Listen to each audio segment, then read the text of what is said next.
ஆனால் இன்றைக்கு நிலை என்ன? தமிழ்நாட்டு மக்கள் எவ்வளவு கஷ்டப்பட்டாலும் சரி, பசி வந்தாலும் சரி, பட்டினி வந்தாலும் சரி, அவர்களுக்கு என்ன பிரச்சனை வந்தாலும் சரி, கடவுளே வந்து காசு கொடுத்திருந்தாலும் தமிழ்நாட்டுக்கு காலனா காசு, தம்பிடி காசு நாங்கள் கொடுக்க மாட்டோம் என்று ஒன்றிய அரசு இன்றைக்கு விடாப்பிடியாக இருக்கிறது. கடும் மழையிலும் வெயிலிலும் ஓடாய் உழைத்து இன்றைக்கு நம்முடைய தாய்மார்கள் உருகி இருக்கிறார்கள். 100 நாள் வேலையிலே பார்க்கிறார்கள். அவர்கள் எவ்வளவு கஷ்டப்படுகிறார் என்று தெரியும். அவர்களுக்கு உரிய நிதியை கொடுங்கள் என்று கேட்கிறோம். வாசி தீரவே காசு நல்குவீர் என்று கேட்டார். நிதி வந்தது. ஒரு இடத்துல கேட்கிறோம், மத்தியிலே இருக்கக்கூடிய ஒன்றிய அரசரை கேட்கிறோம், ஓயாது உழைத்திருக்கக்கூடிய இந்த உழைப்பிற்கு நீங்கள் காசு ஊடுங்கள் கேட்டால் உழைத்த உழைப்பிற்கு இன்று வரை ஊதியம் தராமல் மறுக்கிறார். நம்முடைய குழந்தைகளுடைய கல்விக்கான நிதியை தர மறுக்கிறார்கள். நீட்டிய இடத்திலே கையெழுத்து போட்டு கொண்டு நாங்கள் கொடுத்த பணத்தை வாங்கி கொண்டு போ என்று சொல்லக்கூடிய அந்த வல்லாதிக்க மனோபாவம், அதன் காரணமாக தமிழ்நாடு இன்றைக்கு வஞ்சிக்கப்பட்டு கொண்டிருக்கிறது. அப்படி நீங்கள் கையெழுத்து போட்டு போனால்தான் நாங்கள் உரிய நிதியை விடுவிப்போம் என்று சொன்னால், எமை நத்துவாய் என எதிரிகள் கோடி இட்டு அழைத்தாலும் தொடேன் என்கின்ற அந்த தன்மான உணர்வோடு 2000 கோடி அல்ல 10,000 கோடியை நாங்கள் இழந்தாலும் எங்கள் கொள்கையை நாங்கள் இழக்க மாட்டோம் என்று நம்முடைய மாண்புமிகு முதலமைச்சர் அவர்கள் பிரகடனம் இன்றைக்கு செய்திருக்கிறார். நான் வேணும்னே இதை கொஞ்சம் பில்டப் பண்ணுறேன். ஏன்னா இங்கே ஒரு ஆர்குமெண்ட் வைக்கிறாங்க, தமிழ்நாட்டிலேருந்து வரி பணம் நாங்கள் தான் ஜாஸ்தி கொடுக்குறோம், நீங்கள் எங்களுக்கு கொடுக்கறது 1 ரூபானா 7 பைசா கூட கொடுக்கலன்னு. எங்கேருந்து அந்த நம்பர்லாம் வருதோ எனக்கு தெரியல. இதெல்லாம் எங்கேருந்து வருது? பின்ன ரோடு, மெட்ரோ, போர்ட் ஒன்று சொல்கிறேன். அதே மாதிரி இந்த மெய்ட்டியில் கொடுக்கக்கூடிய ப்ரொடக்ஷன் லிங்க்டு இன்சென்டிவ் நாட்டில் 25% இங்கே தான் இருக்குது. எலக்ட்ரானிக் மேனுஃபேக்சரிங் கம்பெனிஸ் அவங்க எல்லாருக்கும் PLI வருது. அது எங்கேருந்து வருதுங்க? அதனால் ஒரு ஜனரஞ்சகமாக நாங்கள் இவ்வளோ பணம் கொடுக்குறோம், எங்களுக்கு என்ன கொடுக்குறீங்கன்ற அந்த கேட்குற அந்த ஆர்குமெண்ட்டே தப்பு. அவங்க எடுக்கிற கால்குலேஷன் எங்கேருந்து வருது எனக்கு புரியல. ஒரு விதமாக கொஞ்சம் ஏளனமாக சொல்லணும்னா, இங்கே நிறைய பேர் இருக்காங்க, கோயம்புத்தூர்காரங்க, சென்னைக்காரங்க, நீங்கள் எல்லாம் இருக்கீங்க. கோயம்புத்தூரும் சென்னை தான் நாட்டுக்கு வரி கொடுக்கு, தமிழ்நாட்டுக்கு. அரியலூரில் இருக்கிறவங்களோ கோவில்பட்டியில் இருக்கிறவங்களோ கேட்கணும், எங்களுக்கும் எங்கள் மேலே என்ன செலவு பண்ணுறீங்கன்னா, நீ இவங்க 2 பேரும் சொல்லுவாங்க, நாங்கள் தான் கொடுக்குறோம், எங்களுக்கு தான் திருப்பி கொடுக்கணும். நீங்கள் கோவில்பட்டியை கேடு கேட்டால் எனக்கு என்ன, அங்கே செலவு பண்ணாதீங்கன்னு சொல்லணும். பாரத நாட்டில் அந்த மாதிரி பாலிசி இல்லை. அதனால் இந்த மாதிரி குதர்க்கமாக பேசக்கூடியவங்களுக்கு நான் சொல்கிறேன், இந்த நான் பட்டியல் படிக்கிறது எதுக்குன்னா இதுக்கு தான். இதெல்லாம் கூட்டி கழிச்சுட்டு அதுக்கப்புறம் சொல்லணும் தமிழ்நாட்டுக்கு என்ன வந்துட்டுருக்கு. இன்னும் மேஜர் பிக் டிக்கெட் இன்னும் 3 சொல்லிட்டு என்னோட இதை முடிச்சுக்கிறேன். அதுக்கப்புறம் நீங்கள் கேள்விகள்.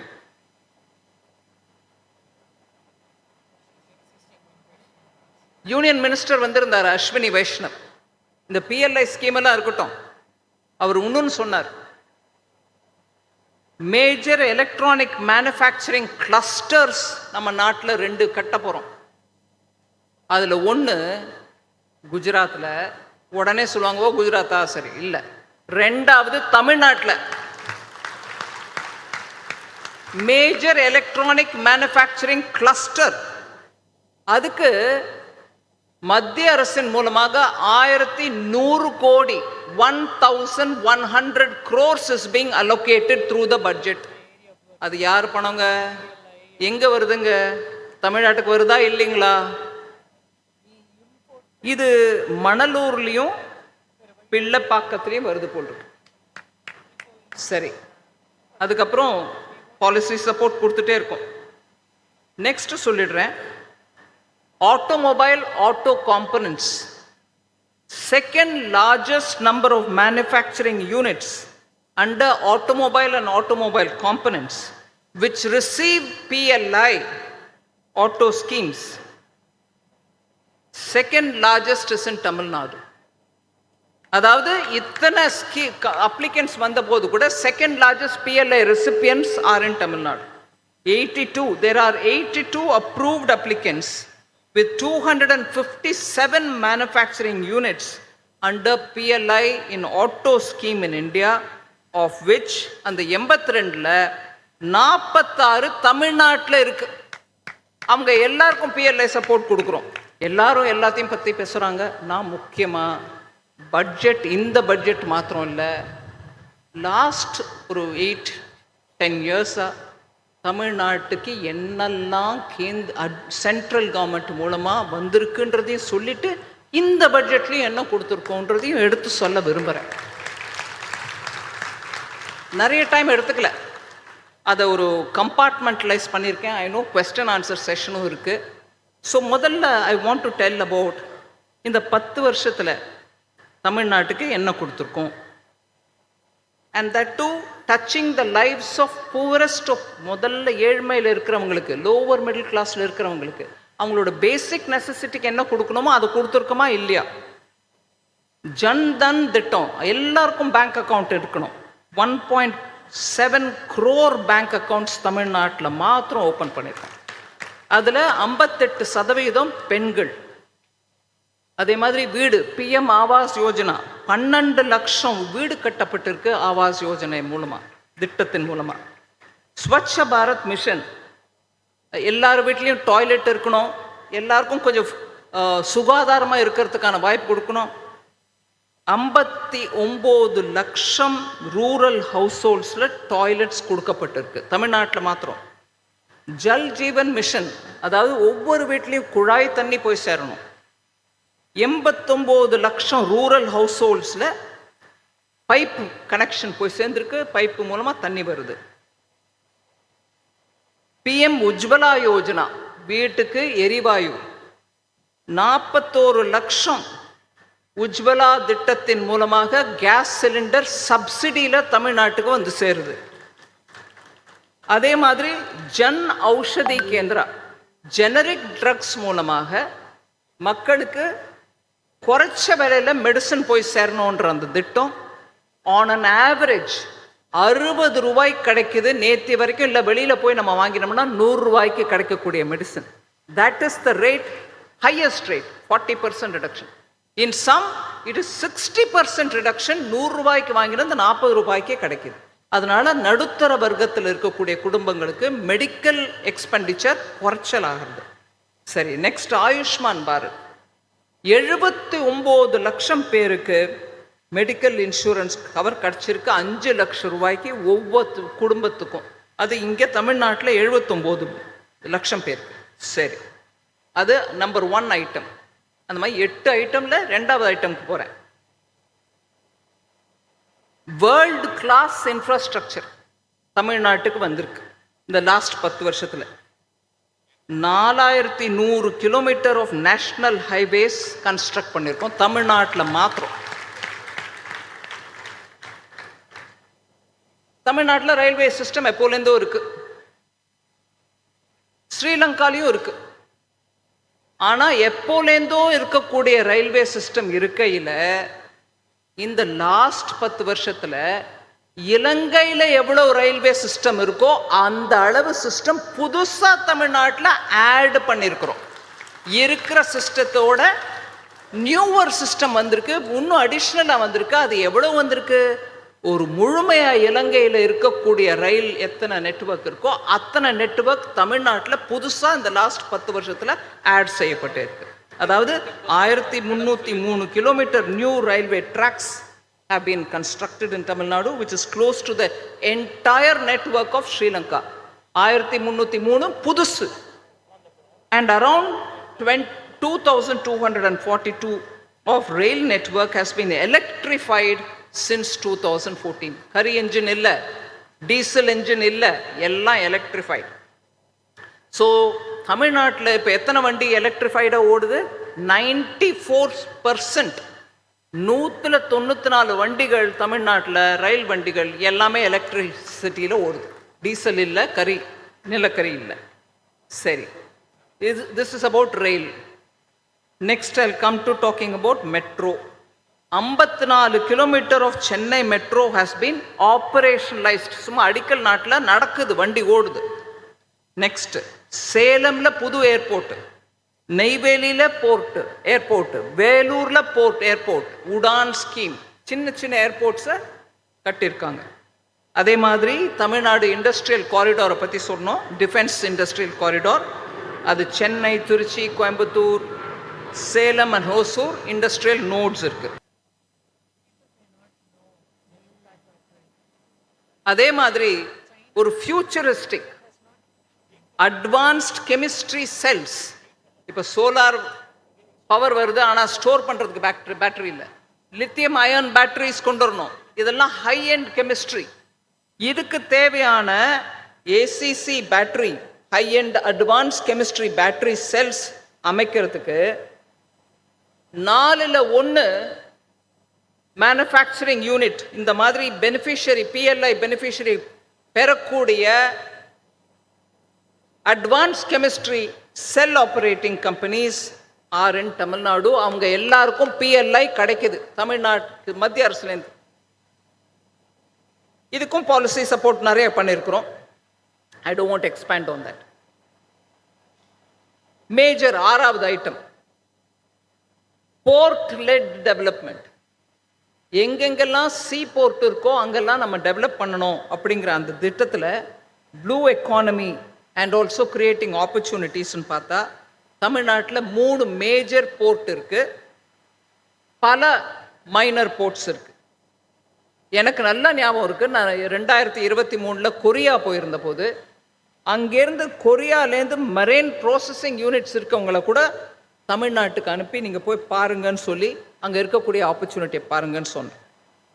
அவங்க இங்கே வந்து சென்னை, தூத்துக்குடி, முனைக்காடு, அதாவது ராமநாதபுரம் டிஸ்ட்ரிக்ட், இங்கே எல்லாத்தையும் பார்த்துட்டு போயிட்டு அதுக்கு மத்ஸ்ய சம்பதா யோஜனை மூலமாக அவங்களுக்கு ஏதாவது பண்ணலாமான்னு யோசிச்சுட்டு இருக்கையில் சென்ட்ரல் கவர்மெண்ட் மூலமாக, அவங்க ஒரு பக்கம் இருக்காங்க, சென்ட்ரல் கவர்மெண்ட் மூலமாக 1150 கோடி ரூபாய் தமிழ்நாட்டு கவர்மெண்ட் கொடுக்கப்பட்டது. As of December 2024 Matsya Sampada Yojana. 16 coastal fishermen villages in Tamil Nadu have been identified as climate resilient coastal fishermen villages. அதை தவிர மண்டபத்தில் இருக்கக்கூடிய ICAR central marine fisheries research யூனிட்டை nucleus breeding centre and marine fish ஸ்பீசிஸ்க்கு அந்த சென்டர்லேருந்து எல்லாம் ஸ்பானிங் பண்ணி அவங்களுக்கு விதையோ வித்தனமோ சின்ன மீன்களோ அங்கேருந்து வழங்குறதுக்கு அந்த சென்டரை ரெக்கக்னைஸ் பண்ணி அவங்களுக்கும் ஃபண்டு கொடுக்கப்பட்டிருக்கு. ஸோ இத்தனையும் நடந்த பிறகு லாஸ்ட்டில் ஒரு பாயிண்ட் சொல்கிறேன், சீவீட் கல்டிவேஷன். தமிழ்நாட்டில் குளோபல் ப்ரொடக்ஷனுக்கு கம்பேர் பண்ணால் லெஸ் தென் 1% தான் நம்ம ப்ரொடியூஸ் பண்ணுறோம். இத்தனை பியூட்டிஃபுல் கடற்கரை ஓரம் இருந்தால் கூட 220 பொட்டென்ஷியல் சீவீட் கல்டிவேஷன் சென்டரை நீத்தி ஆயோக் மூலமாக தமிழ்நாட்டில் 220 சென்டர் ரெக்கக்னைஸ் பண்ணப்பட்டிருக்கு. அதுக்குன்னு central salt and marine chemicals research மூலமாக 5300 ஹெக்டேர்ல சீவீடு வளர்க்கறதுக்கு தமிழ்நாட்டில் திட்டம் போட்டு கொடுத்தாச்சு. அதுக்கான பட்ஜெட்ரி ப்ரொவிஷனும் கொடுத்துட்டோம். அதை ப்ரோக்ரெசிவாக எடுத்துகிட்டு போனால் வேர்ல்டில் இன்னைக்கு சீவீடுக்கு எவ்வளோ ஆப்பர்ச்சுனிட்டி இருக்கோ அதை எல்லாம் தமிழ்நாடு கேப்சர் பண்ணலாம். நம்மளுக்கு கோஸ்டல் ஏரியா, அப்பேற்பட்ட கோஸ்டல் ஏரியா. இன்னொரு big ticket, India's first offshore wind energy project is in Tamil Nadu. அதுக்கு வயபிலிட்டி கேப் ஃபண்டிங்கும் நம்ம தான் கொடுக்குறோம் சென்ட்ரல்லேருந்து. எவ்வளவு? 7453 கோடி ரூபாய் வயபிலிட்டி கேப் ஃபண்டிங் கொடுக்கறது மத்திய அரசு. அதை தவிர சிதம்பரனார் போர்ட் தூத்துக்குடியில் first green hydrogen hub port has been set up in Thoothukudi completely under the central government. அதை தவிர first indigenous green hydrogen fuel cell inland waterway vessel மத்திய அரசின் செலவில் கட்டப்பட்டு கொடுத்துருக்கு.